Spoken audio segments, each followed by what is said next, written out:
Richard Dawkins and his problem with Christianity. This is my response to the criticisms raised by Richard Dawkins, specifically on the metaphysical claims that are foundational to the Christian faith, the virgin birth and the resurrection. Now, the problem with Richard Dawkins is that ultimately the issue here is one of faith. Right? There's no way I could convince anyone, or even convince myself that a virgin, gets pregnant, and critically, in the case of Roman Catholicism, a woman remains a virgin even after giving birth. How do you come to terms with that? What does that even mean? Does that even make sense?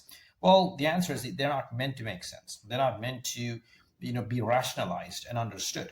Why? Well, there are deeper reasons, but what is expected of us, the faithful, is to believe. You're not going to argue your way towards faith. Now, this is why a lot of these discussions about the virgin birth and the resurrection are kind of pointless, because you're not going to get at a real answer. To put this in perspective, the resurrection of Christ is a foundational claim that grounds the Christian faith. It's a metaphysical claim. It's not something that can be substantiated, but it exists for a reason. It calls us to be humble, calls us to be open-minded, calls us to be curious. With Richard Dawkins, who basically has convinced himself, like, frankly, all of these logical positivists going back to the French Enlightenment, that they can only trust their senses, what's in front of them. So when you're closed off metaphysically at that level, all these other mystical things are going to sound weird. So really, there's no way to convince them. These people are just too damn proud. When it comes to Christianity, things like the virgin birth, things like the resurrection start to make sense when you believe. In other words, the power and the significance of these claims are made manifest as you grow in faith, as you grow in trust, as you grow in your humility.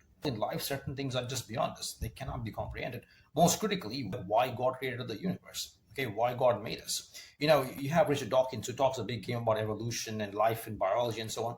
Just think about it for a second. Why did human beings evolve the way we did?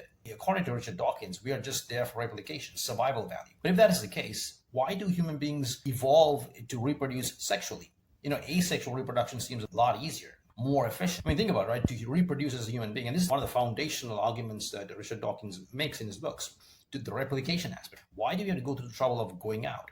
Socializing, courtship, getting a girl to go out with you on a date, to have lunch, to build a relationship, to build a connection, to go and meet our family, to marry, settle down, to have kids.